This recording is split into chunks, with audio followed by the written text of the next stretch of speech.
Hey, mis queridos amigos, ¿cómo se encuentran? Espero que bien.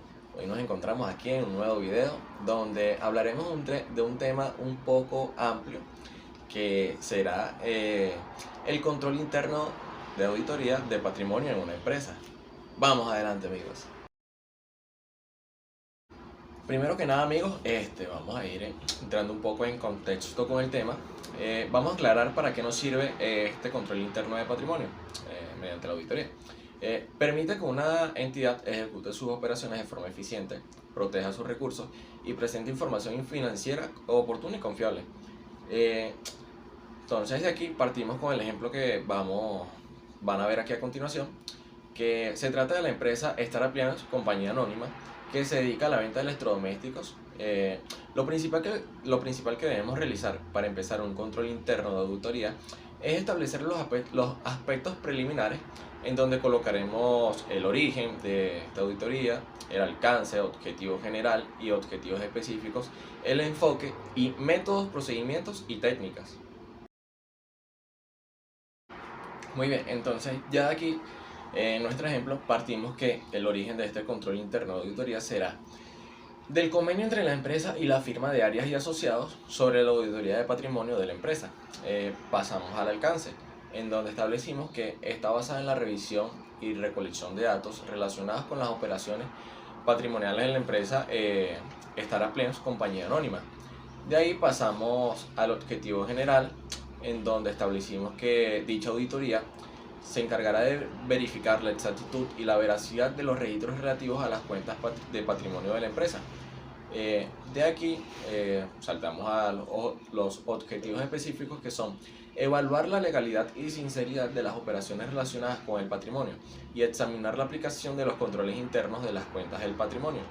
De aquí nos vamos al enfoque de esta auditoría, que será evaluar y verificar los procesos, registros y presentación de las cuentas de patrimonio, siempre guiándonos por las normas de auditoría generalmente aceptadas. Cabe mencionar que las normas que regulan estos procedimientos son la NIA 500, la NIA 700 y la NIA 705, pero más adelante estaremos hablando de ellas. Y por último tenemos métodos, procedimientos y técnicas, en donde se estableció que será mediante entrevistas, cuestionarios y revisión de documentos que será dicha auditoría. Ok, entonces, ya después de haber establecido los aspectos preliminares de esta auditoría, pasaremos al programa como tal, en donde vamos a establecer los procedimientos que se llevarán a cabo. Y como pueden evidenciar en nuestro ejemplo, tenemos este formato en donde siempre debemos ir identificando la empresa y lo que será. Por ejemplo, ahora será el programa de auditoría. Entonces, empezamos a establecer nuestros procedimientos preliminares. Lo primero será, primeramente que nada y principal, debemos pedir el acta constitutiva. Cabe mencionar que dicha acta es como el acta de nacimiento de la empresa, pero en este caso nos indica que varias personas se han unido para lograr un fin. Lo segundo será examinar los libros de actas de la empresa para así poder verificar que se registran todas las decisiones importantes que tienen que ver con el funcionamiento de la empresa. Tercero, debemos pedir las copias de los contratos celebrados por la empresa, ya sea que ésta se encuentre en vigor o no durante el ejercicio. Cuarto, debemos pedir para examinar el libro de accionistas. Este le permite a la sociedad saber quién tiene que considerar socio en cada momento a efectos. Por ejemplo, de permitirle participar en las reuniones sociales o de pagarle el dividendo. Quinto, pedir el libro de certificación de acciones de capital en este libro.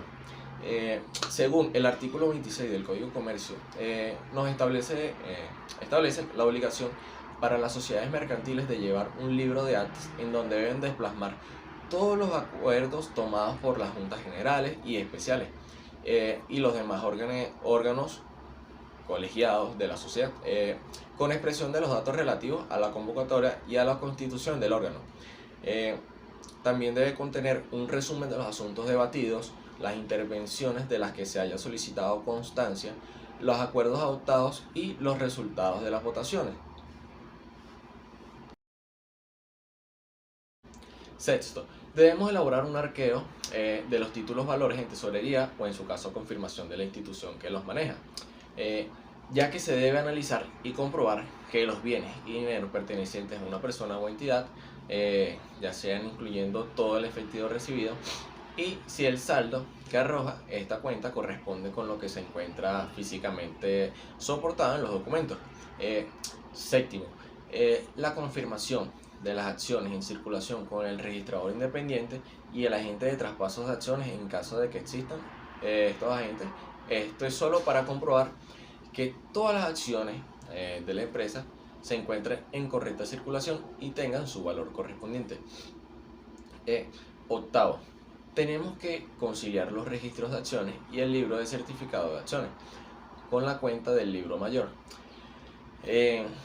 ya que, como se mencionó anteriormente, todo debe estar soportado, todo, absolutamente todo, por escrito. Siempre debe existir evidencia. Y por último, tenemos la verificación adecuada de la verificación de la adecuada presentación y revelación en los estados financieros, ya que basándonos y guiándonos por la NIA 315, que nos dice que se enfoca en la responsabilidad que tenemos como auditores, identificar y evaluar los riesgos de error material debido a fraude o a error que pudieran existir en los estados financieros y a nivel de las aseveraciones implícitas en ellos, mediante el conocimiento y comprensión de la entidad, del entorno que la rodea y de su estructura de control interno, con el objeto de diseñar e implementar los procedimientos de auditoría para enfrentar los riesgos de posibles errores materiales. Entonces, como mencionamos anteriormente en los aspectos preliminares, nuestro método será el del cuestionario, en donde plantearemos varias preguntas como el acta constitutiva está correctamente registrada, existe el libro de certificación de acciones de capital, los certificados de acciones están correctamente prenumerados, en el estado financiero las cuentas de patrimonio se encuentran correctamente desglosadas. Esto quiere decir que si el superávit, acciones comunes y acciones preferentes, entre otros. Tenemos que si existe un registrador independiente de las acciones, existe un agente independiente de transferencia de acciones, las funciones de registro y transferencia de acciones son realizadas por el secretario de la junta directiva y el tesorero.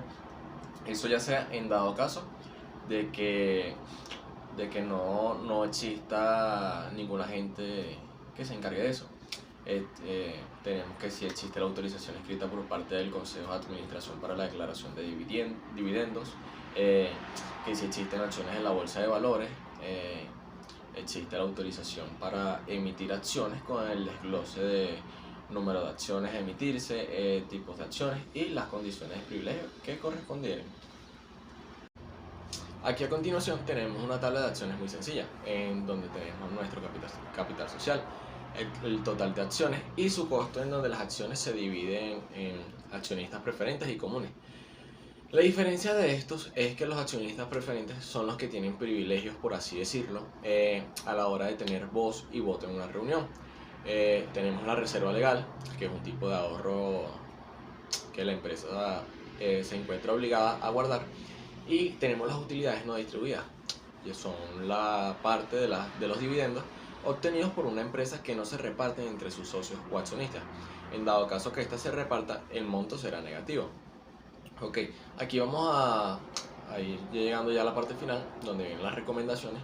Pero antes de hablar de nuestras recomendaciones, vamos a mencionar las normas por las que nos regimos a la hora de hacer este programa de control interno de auditoría, como lo son la NIF 9 en instrumentos financieros, la NIF número 10 en estados financieros consolidados, la NIF número 11 acuerdos de conjuntos, la NIF número 12 información a revelar sobre participaciones en otras entidades, y tenemos también las NIA, normas internacionales de auditoría, tales como la NIA 570 mencionada anteriormente, que da continuidad a la empresa, la NIA 705 en opinión modificada en el informe del auditor independiente, y la NIA 700 formación de una opinión y emisión del informe de auditoría. Y ahora sí, procedemos con nuestras recomendaciones. Empezamos con la primera, que sería realizar una revisión detallada de las transacciones que impactan las cuentas de patrimonio, asegurando que se hayan registrado adecuadamente y que estén respaldadas por documentación adecuada. Tenemos la segunda, que sería verificar que se hayan registrado correctamente las transacciones que afectan las cuentas de patrimonio. tales como las emisiones de acciones, las recompras de acciones, las distribuciones de dividendos y los cambios en el valor razonable de los instrumentos financieros. Número 3. Tenemos evaluar si se han aplicado las políticas contables apropiadas en la medición y reconocimiento de los elementos de patrimonio. Cuarto, asegurarse de que la gerencia tenga un buen entendimiento de los requisitos legales y regulatorios aplicables a las cuentas de patrimonio. Quinto, evaluar el proceso de control interno que se utiliza para asegurar la precisión y la integridad de los registros contables relacionados con las cuentas de patrimonio. Asegurarse de que se haya presentado correctamente las revelaciones requeridas en las notas a los estados financieros relacionados con las cuentas de patrimonio. Y eso es todo por hoy. Espero les haya servido mucho mi información suministrada hacia ustedes. Espero que le den me gusta ahí abajo, suscríbanse y compartan este video. Nos vemos la próxima.